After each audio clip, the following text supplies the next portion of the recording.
welcome back to my channel, or if you're new here, welcome. We have a series that everybody is talking about, and I thought that I would do us all a favor and read it and tell you how it was. I actually made a blue lavender latte. So we're just getting extra fancy today because we're talking about a pretty fancy set of books. Magnolia Parks. A little bit of background, Magnolia Parks is an independently published series. It's written by Haites. It is all over TikTok, all over Instagram. Everybody is polar opposites, which was what I was really interested in reading it. So you either love this series or you hate it. I haven't seen much of the in-between. I'm sure that you'll figure out my viewpoint before I even tell you, but I don't want to tell you yet, so I'm just going to talk about the books. Magnolia Parks is the name of the book. These books are all through the Magnolia Parks universe. I don't even know how to start by saying this because I saw that everybody was talking about this book and everybody just kept saying Gossip Girl in London. So that is all that I went in knowing about this series. Is it was similar to Gossip Girl, you got the same vibes, and it took place in London. I'm just going to say, if you love Gossip Girl and you want to see it all in London, you're going to love these books, which of course demonstrates that I loved these books. But I'm going to tell you why, and let's talk about it. When you pick up this book, the only information it gives you on the back is how many loves will you get in a lifetime. And like the cover, it doesn't give much away. When I first saw this, was thinking, is this a Christmas book? What is it? I will let you know as you read through the book. The cover makes so much sense. It truly is just like a piece of art with all the information that it gives you, every story that it tells. My first A+ to Haites is her cover choice. As you can see, I ended up going through and tabbing. There's definitely so much more that I wanted to tab, should have tabbed, could have tabbed, but I'm new to this whole annotation thing, so I'm trying my best, and just whatever like really stuck out to me, I tabbed, which I guess is what you do during annotations anyway. I picked up this book, instantly was like, okay, this is gonna be like Gossip Girl. I did not expect the amount of toxicity that this book had. The angst in this book, if you love a character-driven plot rather than a plot that's driven by, outside forces, they have to solve something, anything like that. If you love character-driven books, you're gonna love Magnolia Parks. This is about a girl named Magnolia Parks, BJ Ballantyne, their whole story. So they fell in love, of course, in London, and when you introduce Gossip Girl, you know that there's so much other stuff happening. They deal with being viewed in the public eye, they deal with money, they deal with fashion. This book is full of all of those things. I could probably go through and fill up every page of this book with fashion because it is so fashion forward in your views with Magnolia Parks. On that note, this just, for me, it captivated me, it dragged me right in. You do kind of grab that part of the book where we know that something has happened. We don't know what it was, or we know what happened, but we don't know the why or the how. And let's just say when you reach the last 10 pages, you kind of figure stuff out, and mind blown.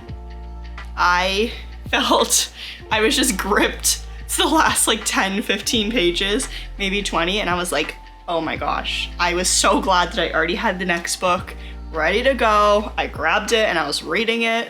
Anyways, I'm just going to kind of give you a little blurb because it's so hard to talk about this book without giving it away, but I'm gonna give you a little blurb. And this is what a lot of my annotations are about, is this little kind of first page, more or less the prologue. So I'm gonna read this to you and then we're gonna chat about it. How many loves do you get in a lifetime? How many people do you get to call yours? There are all sorts of loves in this world, not all of them, but most of them are beautiful. Some are old, some noble, some brave. Others are dishonorable and weak and make you so by association. Some are a low whisper on a somber night, some are maddening, some you can't ignore. They slow burn inside of you, never quite going out completely, but you're too scared to dare try to fan that flame. Some loves you pretend you don't feel, even when you can, even when you know you do. Even if he's the first thing you think of in the morning, even if he's like a match in the darkened room of your heart. Because loving something how you love him is a painful love that puts rocks in your pockets and melancholy in your eyeballs. And if time has taught you anything, it's that it doesn't matter. You'll love him forever anyways. That little blurb sets you up for the whole book. Jessa Hastings writes like she's a poet. The whole book, just like, you read through it and you know that you're reading like a piece of artwork. And I feel like I want to read you all the annotations in this. And I know that I shouldn't, because I know that you need to read this book and just go through and just be like wowed by her words. But yes, so this is Magnolia Parks. You meet the box set, which is the group that you follow in here. It includes Magnolia Parks, it includes BJ, it includes Bridget, which is Magnolia's sister. It just includes so many great characters. And when you then get into the next book in the universe, which is Daisy Haites, this is a character that you are already introduced to in Magnolia Parks. And this is a whole other vibe. So we're gonna switch over to talking about Daisy Haites, because I just fear, and maybe I'll get better at this, I fear that by giving you too much information about the books, I'm going to like spoil the series and you're gonna feel like you already know what's happening, you don't have to read it. That is not the case, and I don't want it to be portrayed as the case. You have to read these books if you like all these vibes.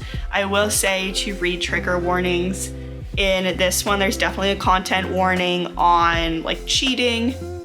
So as long as you still enjoy reading books that do include that, definitely pick this up. Next is the Daisy Haites.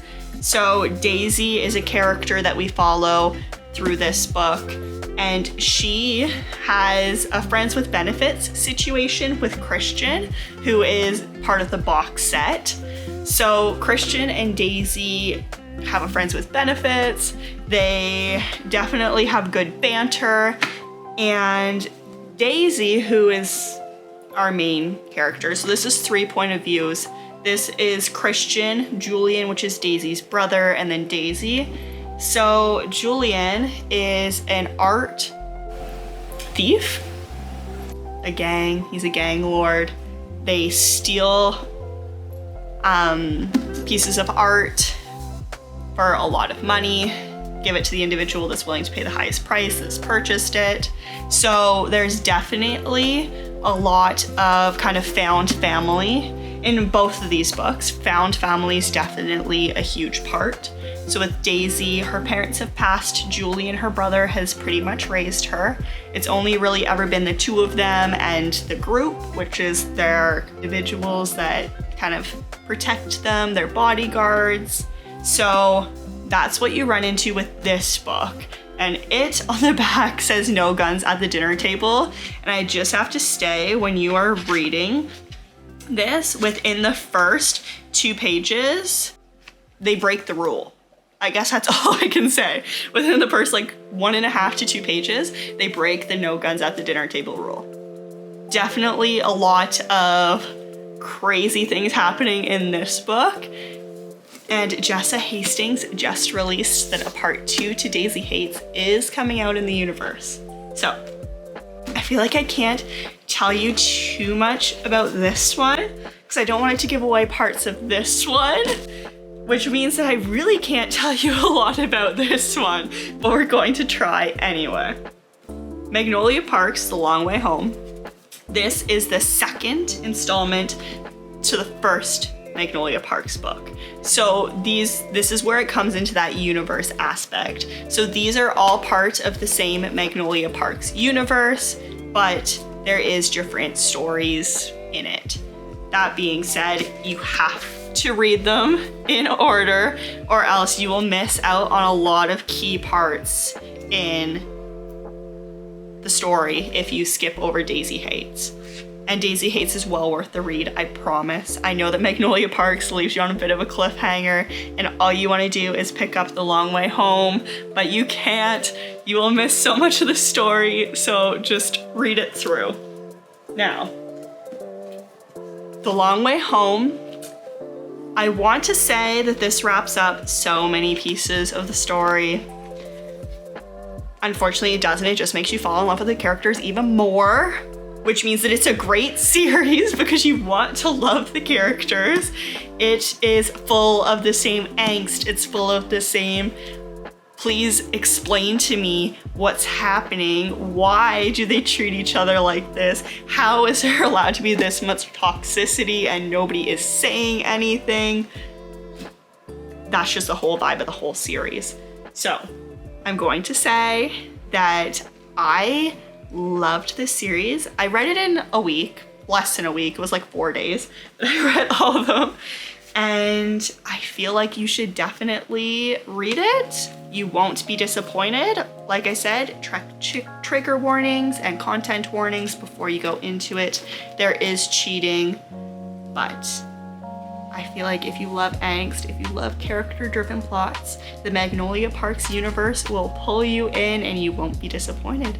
So if you end up reading through the series, or if you have already read the series, comment down below and we can chat about it.